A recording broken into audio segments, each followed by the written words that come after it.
Olá, é um prazer estar aqui e compartilhar um pouco sobre minha trajetória para que você me conheça.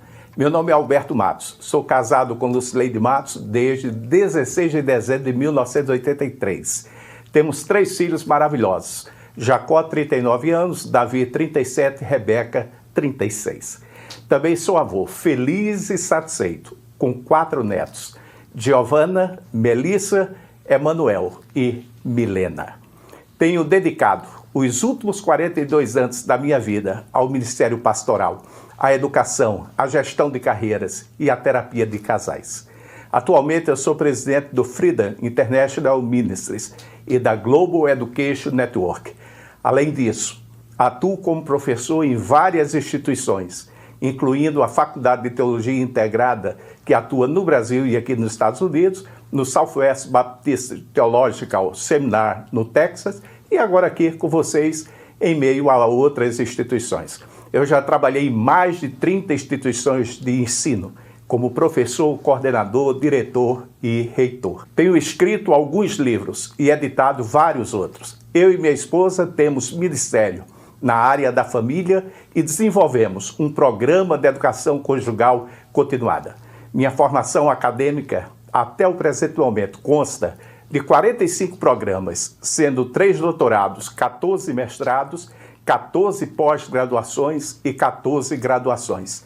E isto inclui doutorados em educação e administração, além de estar finalizando um doutorado na área teológica em evangelismo e missões, agora em maio de 2025.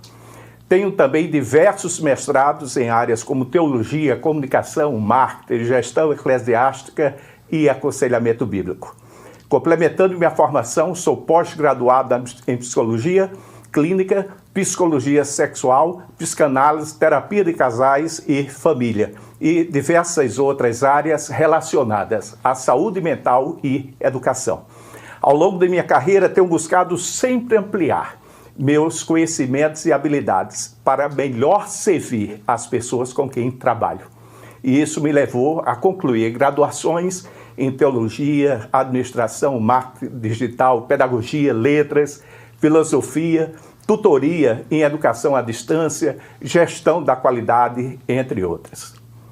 É um prazer estar aqui com você e eu quero lhe informar que vamos ter uma rica interação muito significativa durante esta disciplina. E receba um grande abraço fraterno, sinta-se abraçado por mim neste momento. Welcome to the Family Theology course with Professor Alberto Matos. In this course, we will explore the biblical and theological foundations of the family. With the guidance of Professor Alberto Matos, you will learn about the challenges and blessings of family life. Discover how to apply the principles of family theology in your own life. Family unit and community. With dedication, begin your journey of learning and spiritual growth. There is a special blessing reserved for your life and family. The blessing of the Lord, it makes rich and adds no sorrow with it. Proverbs chapter 10, verse 22.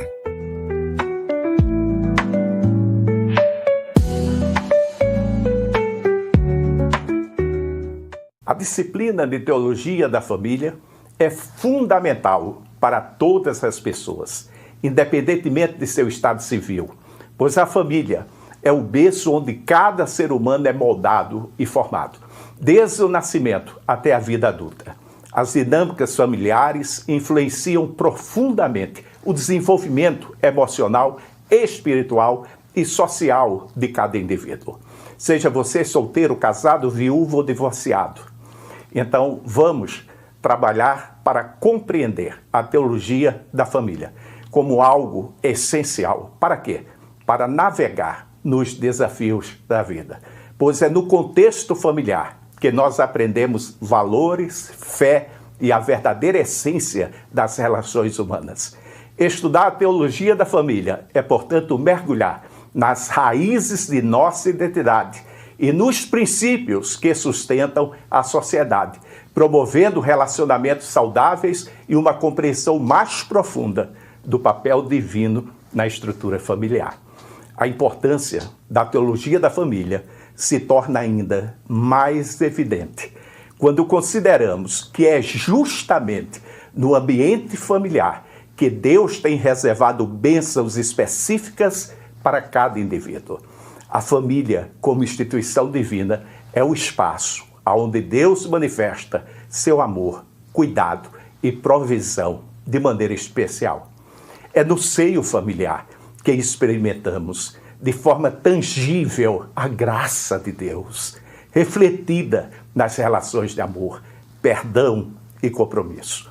Além disso, é nesse contexto que Deus escolhe revelar-se salvificamente em Cristo, mostrando que a redenção não é apenas um ato individual, mas que também abrange e transforma toda a estrutura familiar. A compreensão teológica da família nos ajuda a reconhecer o propósito divino em nossas vidas, ensinando-nos a viver de acordo com os princípios de Deus e a buscar a plenitude que Ele deseja para que cada um de nós, em nossas interações familiares, possa realizar. Nós iremos navegar pela aula 1, Fundamentos da Família Cristã. Na aula 2, Casamento e Aliança. Na aula 3, Filhos e Educação Cristã. Na aula 4, Desafios da Família Moderna. Na aula 5, Desafios da Família que Emigra. Na aula 6, Finanças e Administração da Família. Na aula 7, Desafios Emergentes na Família. Na aula 8, Sexualidade e Pureza. Na aula 9, Culto Doméstico e Oração em Família. Na aula 10, Conflitos e Perdão na Família. Na 11, Missão, Testemunho Familiar e Aconselhamento Familiar. E encerraremos com a 12, Celebrando a Família.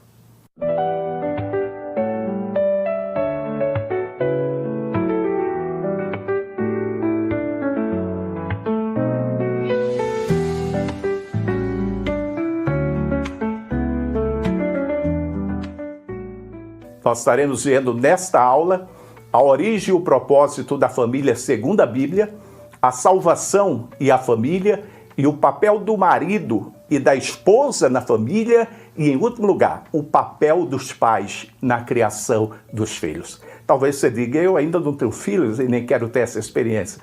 Pode ser útil para outra pessoa. Iniciando no conceito desta fundamentação. Entenda, a família é a unidade básica da sociedade e desempenha um papel crucial no plano divino para a humanidade. Na Bíblia, a família é vista como instituição sagrada, estabelecida por Deus, com funções e responsabilidades específicas para cada membro. Esta aula examina os fundamentos bíblicos da família cristã, a origem e o propósito da família, a salvação, a família e os papéis do marido, da esposa e dos pais na criação dos filhos. A origem e o propósito da família segundo a Bíblia.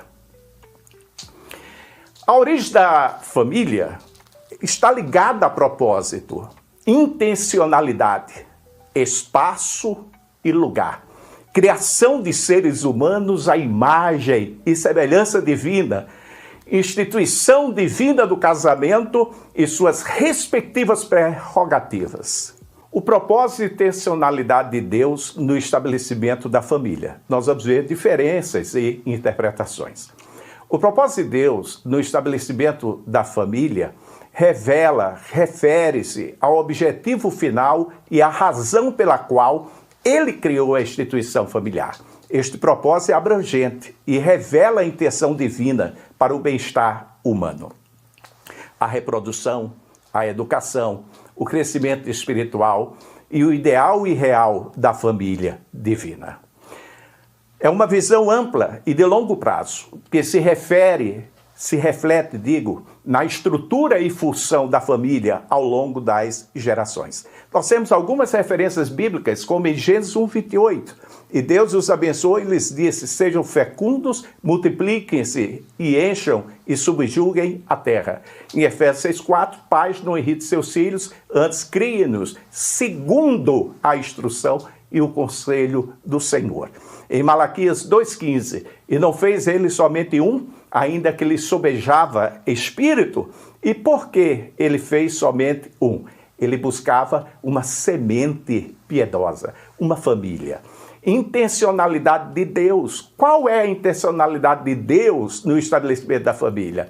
A intencionalidade de Deus se refere às ações específicas e deliberadas que ele tomou e continua a tomar para estabelecer, manter e abençoar a instituição familiar.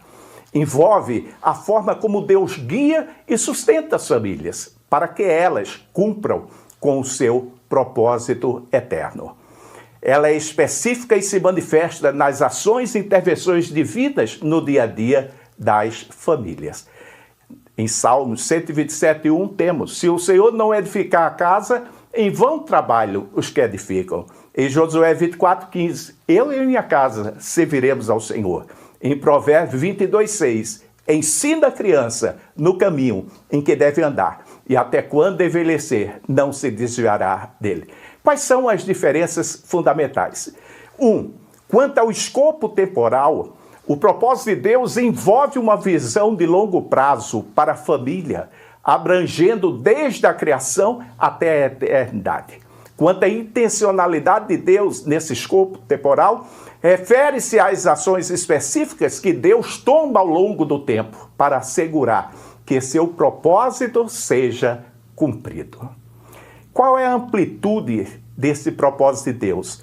Ele é abrangente e envolve todos os aspectos da vida familiar, incluindo a reprodução, a educação, a salvação e a adoração. E qual a intencionalidade?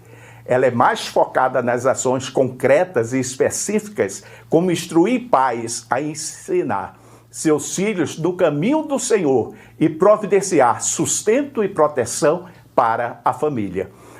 Quanto à motivação versus ação, o propósito de Deus, a motivação é abrangente e define a razão de existir da família. Quanto à intencionalidade, são ações e intervenções deliberadas que Deus realiza para garantir que a família cumpra seu propósito.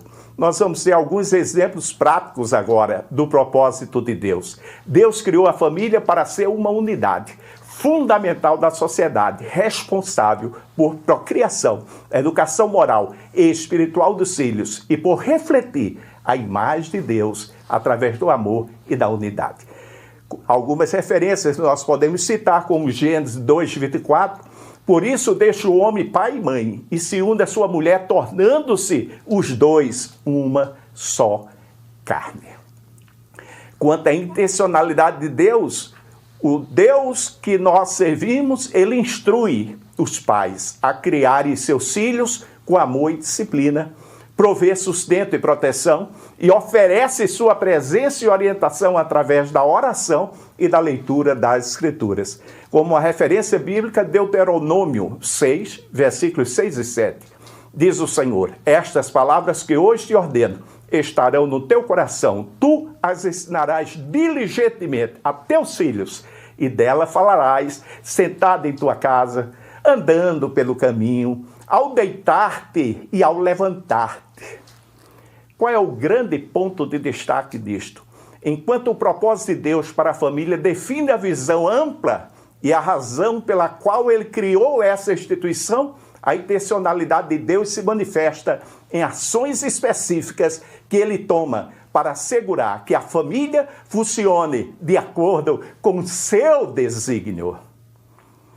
Ambos são complementares, propósito e intencionalidade, e são essenciais para entender a plenitude do plano divino para a família. Ao alinhar nossas vidas ao propósito e à intencionalidade de Deus, podemos experimentar a plenitude e a bênção que ele planejou para nossas famílias. E o que é que a Bíblia tem a dizer sobre a criação do homem? A Bíblia começa com a criação do homem e da mulher como os primeiros membros da família humana. Homem e mulher, macho e fêmea. Resista ao texto sagrado quanto à criação do homem e disse Deus: façamos o homem à nossa imagem, conforme a nossa semelhança, e domine sobre os peixes do mar, e sobre as aves dos céus, e sobre o gado, e sobre toda a terra, e sobre todo réptil que se move sobre a terra. E criou Deus o homem à sua imagem, a imagem de Deus o criou, conforme Gênesis capítulo 1, versículo 26 e 27. Deus deu ao homem domínio sobre os peixes do mar, e sobre as aves dos céus, sobre o gado, sobre a terra, sobre todo réptil que se move sobre a terra. Isto é amplitude de governo, isto é amplitude de administração e envolvimento da cultura de Deus. Desenvolver e cuidar. Tomou o Senhor Deus o homem e o pôs do jardim do Éden para o lavrar e o guardar. Que coisa! Sobre a seguinte temática, complementariedade.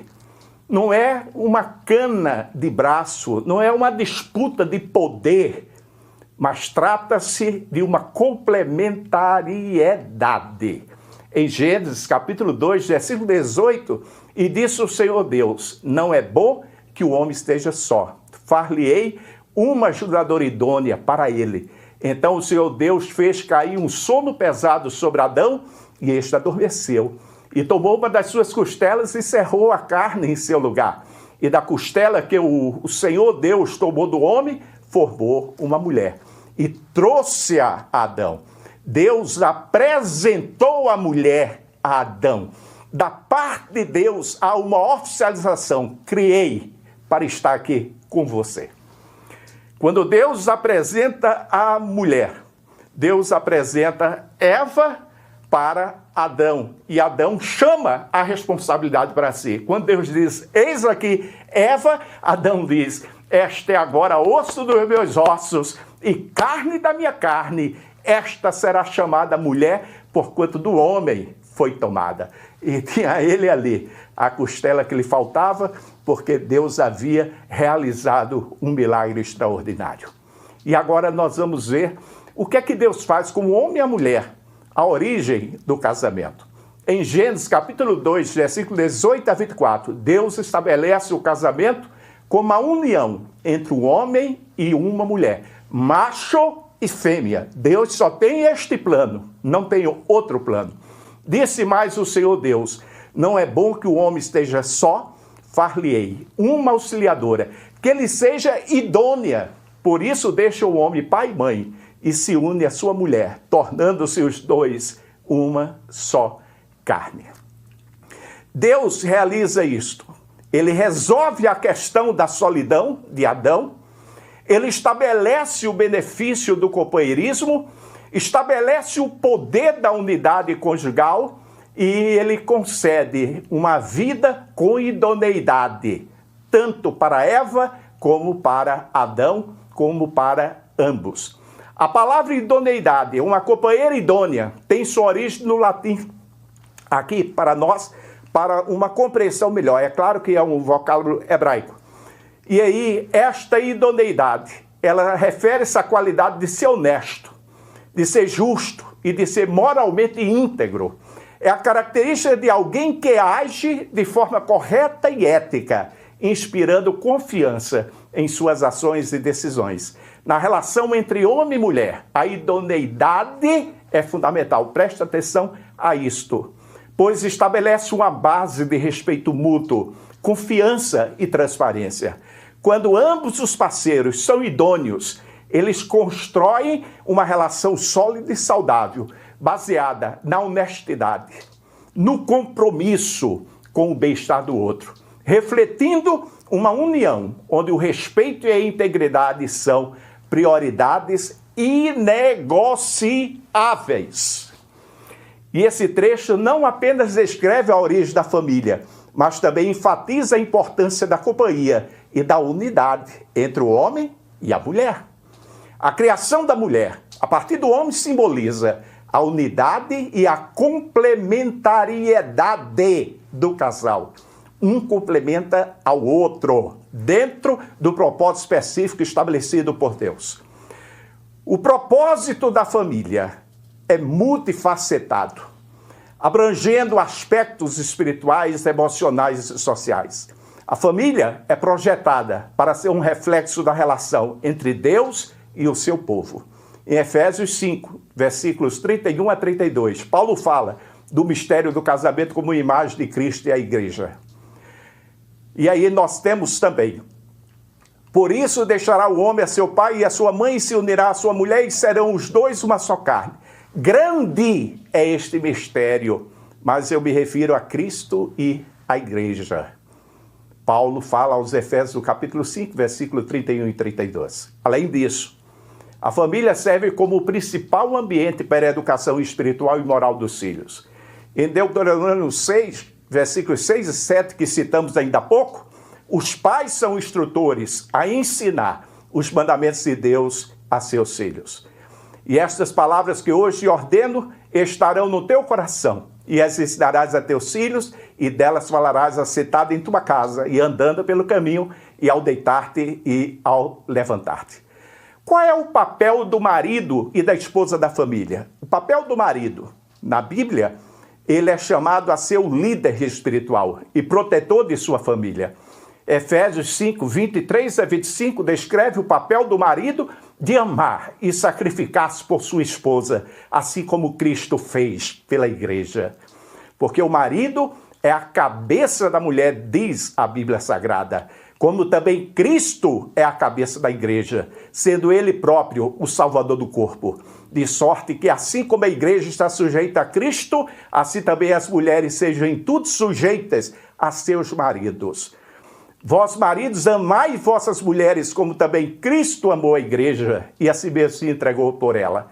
O marido deve amar sua esposa de forma abnegada, buscar seu bem-estar e guiar a família segundo os princípios de Deus. A esposa, por sua vez, qual é o seu papel? Ela é chamada a ser uma auxiliadora e companheira do marido. E eu quero lembrar a você, auxiliadora idônea. Em Provérbios 31, 10 a 31, encontramos uma descrição detalhada da mulher virtuosa, que é trabalhadora, sábia e temente a Deus. Especificamente, Provérbios 31, 27 e 28 diz que ela está atenta ao andamento da casa e não come o pão da preguiça. Levantam-se seus filhos e chamam-na bem-aventurada. Seu marido também, e ele a louva publicamente. A esposa deve apoiar o marido e contribuir para o bem-estar da família com sabedoria e diligência. Toda mulher sábia edifica sua casa, diz a Bíblia, mas a tola a derruba com as próprias mãos, conforme Provérbios 14, 1. Qual é o papel dos pais na criação dos filhos? Ensino e disciplina. Os pais são encarregados de ensinar e disciplinar seus filhos, de acordo com os princípios bíblicos. Efésios 6:4. Instrui os pais a criarem seus filhos na administração do Senhor. Diz assim: e vós, pais, não provoqueis a ira vossos filhos, mas criai-os na disciplina e administração do Senhor. Este versículo destaca a importância de uma educação baseada nos valores cristãos, sem provocar ressentimento ou ira nos filhos. Nós temos aqui um exemplo também que os pais devem dar, e algo que é essencial, o exercício da influência. Os pais também devem ser exemplos vivos de fé e moralidade. Em 2 Timóteo, capítulo 1, versículo 5, Paulo reconhece a influência espiritual da mãe, Loide, e Eunice na vida de Timóteo. Ele diz assim: trazendo à memória a fé não fingida que em ti há, a qual habitou primeiro em tua avó Loide e em tua mãe Eunice. E estou certo de que também habita em ti. 2 Timóteo, capítulo 1, versículo 5. Presta atenção nisto. A fé sincera e o exemplo dos pais tem um impacto duradouro na vida espiritual dos filhos. Uma temática importante do papel dos pais na vida dos filhos é com relação à provisão e proteção. Os pais têm a responsabilidade de prover e proteger seus filhos. Em 1 Timóteo, capítulo 5, versículo 8, Paulo adverte sobre a importância de cuidar da família. Mas se alguém não tem cuidado dos seus, e especialmente dos da própria casa, negou a fé. E é pior do que o infiel. 1 Timóteo, capítulo 5, versículo 8. Prover para a família inclui não apenas sustento material, mas também segurança emocional e espiritual. Um outro aspecto importante no papel dos pais para com os filhos, amor e afeição.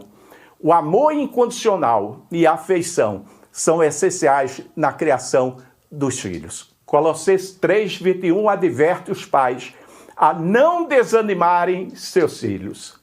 Pais, não irritei a vossos filhos para que não fiquem desanimados. Colossenses 3:21. Os filhos precisam de um ambiente onde se sintam amados e aceitos para desenvolver uma autoestima saudável e uma fé sólida. Um outro aspecto fundamental do papel dos pais, da responsabilidade dos pais para com os filhos, é a formação de caráter. Os pais devem focar na formação do caráter dos filhos, ensinando-os a serem pessoas íntegras e tementes a Deus.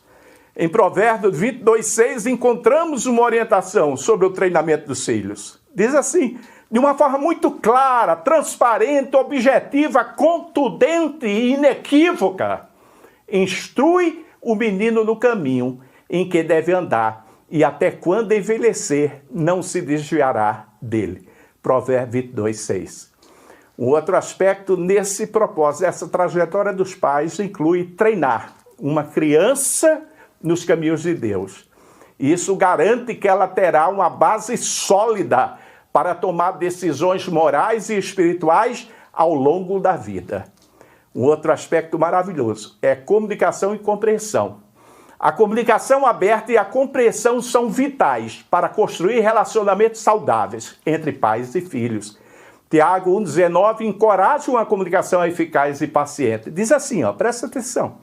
Sabeis isto, meus amados irmãos, mas cada um seja pronto para ouvir e tardio para falar, tardio para se irar. Tiago 1,19. Os pais devem ser bons ouvintes e compreender as necessidades e preocupações de seus filhos. Concluindo a nossa primeira aula, os fundamentos da família cristã estão profundamente enraizados na Bíblia, proporcionando uma visão clara do propósito e das funções de cada membro. Um segundo destaque é que o marido e a esposa têm papéis complementares que refletem a relação entre Cristo e a igreja. Um terceiro aspecto muito importante é que os pais são encarregados de ensinar, disciplinar, prover, proteger e amar seus filhos, formando-os no caminho da fé. Nós estamos vivendo tempos difíceis. Se você não preparar o seu filho para enfrentar o mundo vai preparar o seu filho para lhe enfrentar. Talvez você tenha se deparado com uma situação comportamental muito difícil em relação ao garoto que você tem como filho, ou a garota que você tem como filha. Deixa eu falar uma coisa muito séria para você. Esse seu filho, que porventura pode lhe dar trabalho, ele é você melhorado. Ele tem todos os seus defeitos, todas as suas virtudes e todas as suas imperfeições. Presta atenção nisso, é você melhorado. Você já foi pior do que ele. Hoje ele está um pouco melhor do que você. Por que ele bate de frente com você? Porque vocês dois são réplicas. É claro, ele é réplica sua. Então, você se vê nele. E determinadas coisas, determinadas atitudes, vasculhe a sua vida. Porque você vai encontrar em você. de uma outra forma, em um outro nível. E você, mãe, que olha para sua filha e acha que sua filha é rebelde, ela é a sua versão melhorada. E você precisa pensar. Há momentos difíceis na relação entre pais e filhos. E é a hora do abraço. Você não consegue dizer aquilo que você gostaria de dizer, porque se você disser, você vai magoar, vai machucar. Então, abrace o seu filho, abrace a sua filha, ame o seu filho, ame a sua filha. Agora, deixa eu falar uma coisa muito séria. Você não vai conseguir fazer isso facilmente em relação aos seus filhos, se você não estiver bem com o seu cônjuge. Vocês precisam viver a unidade de Deus. A unidade entre marido e esposa é a proximidade mais ampla, mais profunda e intrínseca que existe no universo. Vocês dois fundiram-se em uma só carne. E esta proximidade que vocês têm é tão ampla, profunda e intrínseca que não cabe ninguém aí. Não cabe palpite, não cabe ninguém se metendo, não cabe ninguém interferindo. Somente uma pessoa é que pode entrar nessa unidade, é a pessoa de Deus. E vocês precisam usufruir do poder da unidade. Quando vocês se casaram, vocês não estavam um de frente ao outro fazendo oposição. Vocês estavam um ao lado do outro, diante do celebrante que representava Deus naquele momento, e vocês estavam lado a lado. É nessa junção, é nesta unidade conjugal que o poder se amplia, o poder de Deus se amplia na vida de vocês e por intermédio da vida de vocês, para que vocês conquistem o propósito de Deus estabelecido para a sua vida como marido, para a sua vida como esposa, para a vida de vocês como casal, para a vida de vocês como pais, para a vida de vocês como família. Deus ama cada um de vocês. Deus tem um propósito maravilhoso. Deus estabeleceu a sua bênção que enriquece, não acrescenta dores, para que ela, ampliada na vida de vocês, conduzissem suas vidas e família a alcançarem um nível tão alto, tão elevado, que ninguém pode chegar aí, a não ser se for conduzido por Deus. A uma vida em Cristo para a glória dele. Que Deus abençoe grandemente a sua vida. Que você possa rever os seus conceitos. Que você possa reavaliar a sua vida a partir da perspectiva de Deus. A partir da perspectiva divina. Deus não se engana. Deus não erra. Deus não se equivoca. Deus não tem nada de ruim para a sua vida. Pelo contrário, Ele é bom e abençoador. Ele é aquele que projetou planos eternos, planos de paz, planos de harmonia, planos de vida e vida em abundante.